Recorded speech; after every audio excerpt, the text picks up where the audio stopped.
Magic the Gathering and Warhammer artist Paul Scott Canavan has made some unhinged comments and doubled down on them, claiming that he wants to have the loved ones of people he disagrees with tracked down and strung up.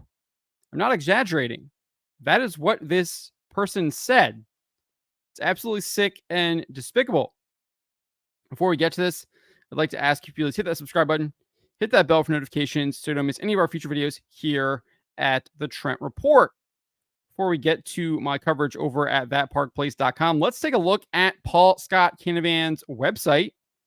You can see here it says, I am a BAFTA award-winning artist from Edinburgh, Scotland. Over the course of my 14-year career, I have worked as an illustrator and concept artist for clients including No Code, Silent Hill, Townfall, Wizards of the Coast, Magic the Gathering, and Dungeons & Dragons, Valve, Netflix, and Games Workshop, and as art director at Axis Animation, creating AAA cinematics for studios like Bungie, Blizzard Entertainment, Riot Games, Skybound, and ArenaNet. I'm currently developing my first game, a tabletop role-playing game called Pale Tides. I am lucky enough to have had my work featured in Spectrum, Fantastic Art, and a bunch of other great publications, and I was honored to be featured in Develop's esteemed 30 Under 30 spotlight. I illustrated a Dark Souls book one time and sometimes give talks, workshops at events, including industry workshops, IFCC, THU Berlin, and IAMAG. And he has a whole list here of things he's worked on. No Code, Silent Hill, Townfall, Concept Artist, Wizards of the Coast, Magic the Gathering Illustrator, Dungeons & Dragons Illustrator. Destiny 2, he was the art director. He was the art director for Guild Wars 2. He was a concept artist on Heroes of the Storm. He was an art director at League of Legends, The Walking Dead, Saints and Sinners. He was the art director. Lord of the Rings Return to Moria, the recent Lord of the Rings game that came out. He did key art for them. Games Workshop, he was a combat arena illustrator. I don't know if that's a book or what that is. I'm not sure exactly what that is. It says he's done numerous covers for the Black Library. So this guy is been around in video games for a long time. And that is who we're talking about here. So let's get into what he actually had to say. This is what he wrote. He said, this is absolutely the play. We should be doing this with all these weird creeps. Track down their significant others and mothers and string them up. Absolutely unhinged, absolutely disgusting. It's wrong. This is wrong. This comment came in response to a post from Kotaku senior editor Alyssa Mercanti. Of course she's involved. Of course. Her post detailed that she had tracked down the wife of YouTuber Smash JT and sent her a message on Facebook asking what she thinks about the father of her children harassing a woman online and laughing when she shares that someone they're supporting has been threatening to kill them for weeks. Mercanti's umbrage with Smash JT appears to be that he started a petition to demand the shutdown of Kotaku and is attempting to get #end Kotaku trending. And one individual that Smash JT probably doesn't even know who it is posted a video endorsing his petition, and he quote tweeted and said #end Kotaku. And so Alyssa Mercanti was really upset that that person that Smash JT quote tweeted, I guess, has he's made some, I think, very untasteful images for his featured images for his YouTube videos. I think they are indeed wrong, targeting Mercanti and Alyssa and Kotaku and wanting the publication to be shut down. I think she is kind of sensationalizing what the guy's trying to do, trying to make it seem like he's threatening to kill her when I think he just wants to end the publication. At least from my research. As for Canavan, he doubled down on tracking down loved ones and stringing them up.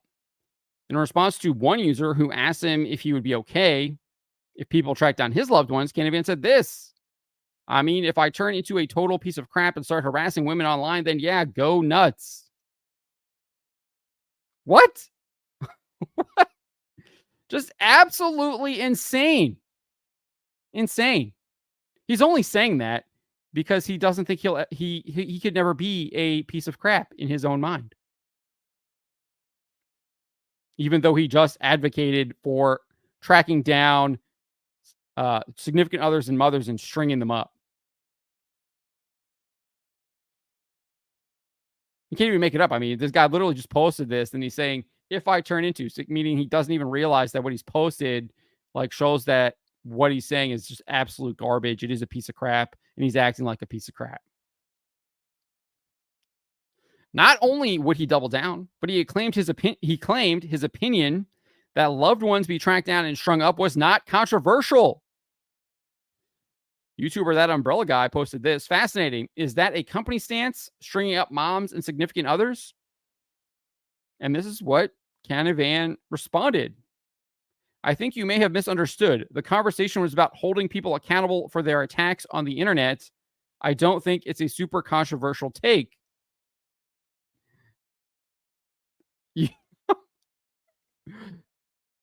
He's deflecting now. Former World of Warcraft Mark Kern, team lead, Mark Kern, would then share Canavan's posts, writing this: creative director Paul Scott Canavan for Grimoire, an indie dev making Pale Tides, which is a tabletop role-playing game, defends Kotaku's attack on family members of critics, track down their significant others and mothers, and string them up.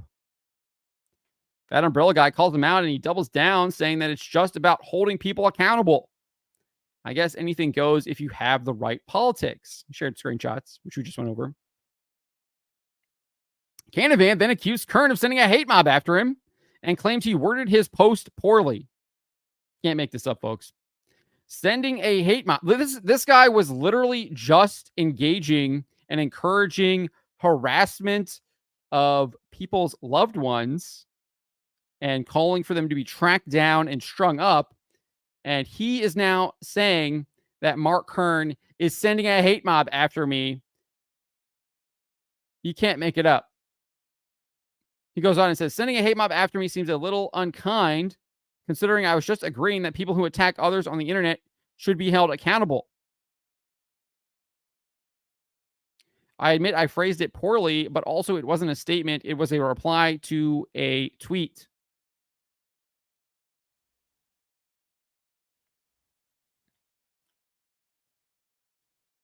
Ex-user KAD3M would then respond to Canavan and says, you want someone held accountable, say that. You said go after their loved ones. Have some of your own medicine along with that so-called accountability you want people to have. Canavan responded and said, again, I was just replying to a tweet. I understand how it was misread. I was taking accountability right there. No, you did not apologize. You didn't apologize. You didn't say sorry. You didn't say you were wrong. You accused other people of misreading the tweet and misinterpreting it when your words are very clear. Not only did you not apologize, not only did you make accusations against people misinterpreting it, but then you accused Mark Kern of sending a hate mob at you when you were the one engaging in advocating for harassment.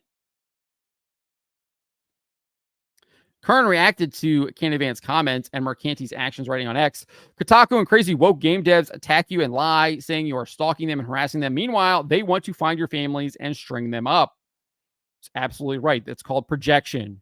They accuse you of what they are actually doing. We're going to get to this. There's actually like laws written down that explain all of this behavior, and these people follow it to a T. It's wild. Kern then added in a subsequent post, you know who else wanted to find your families and string them up?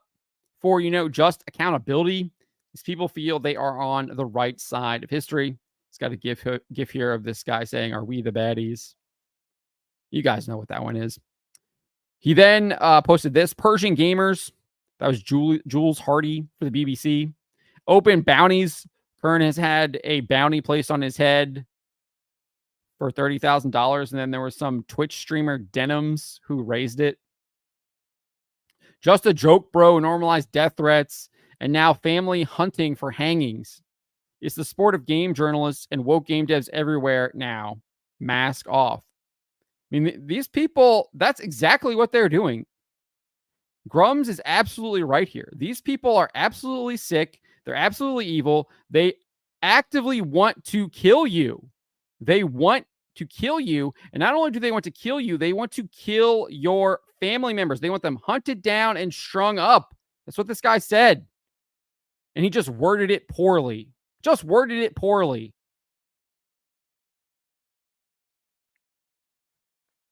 Kern also noted that Canavan direct messaged him and accused him of setting my angry fans on him because he worded a tweet poorly.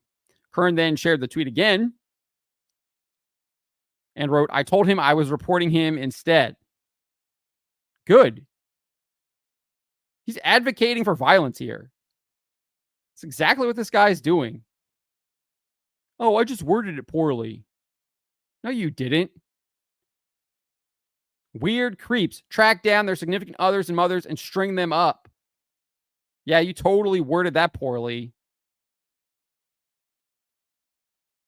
I think I've made it clear that this guy's comments are reprehensible, vile, and repugnant.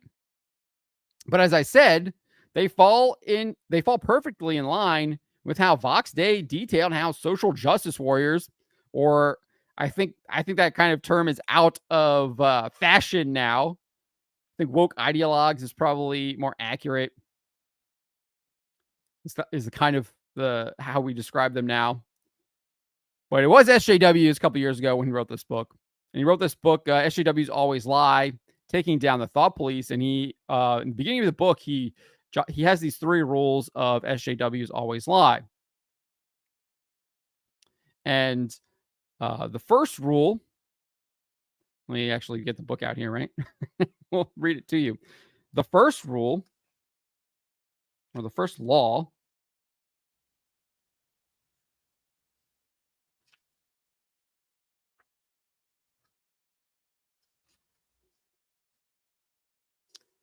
is SJWs always lie. The second law is SJWs always double down. And the third law is SJWs always protect. So we're going to skip ahead to the second law here and how Day explains it. He says, instead of coming clean in one way or another, the SJW will instead double down and attempt to shore up his lies by concocting an even larger framework of deceit and misdirection to support them. We saw that. He doubled down. He doubled down 2-3 times. He will throw the full weight of his status and credibility into the effort, call on the support of his entire social network, and try to turn the risk of potential exposure into a popularity contest between him and the individual threatening to expose him. The goal is to destroy the whistleblower's credibility so that even if the truth comes out, no one will believe it. We saw this guy. He doubled down multiple times. We also saw him lie. I worded it poorly.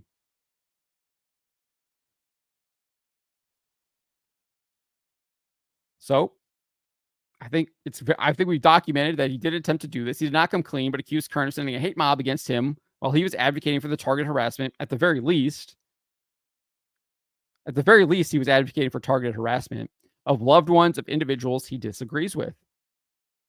And that leads us to the third law. SJWs always project. This is what Day says. The accusations made by SJWs when they attack others usually reflect on some level something they know to be true about themselves. In this guy's case, he was advocating for, at the very minimum, again, a harassment campaign against individuals he disagrees with and their loved ones. When his vile comments were exposed by Kern, he accused Kern of leading a hate campaign. The very action he was in reality engaging in. You literally cannot make this stuff up. They follow this stuff to a T. They do this all the time. They lie, they double down, and they project. And now he's locked his account because he lost the popularity contest. He lost the popularity contest. He locked his account, and he's hiding. Come back out once the sun is no longer shining upon him, because liars like this hate the light being shown on them.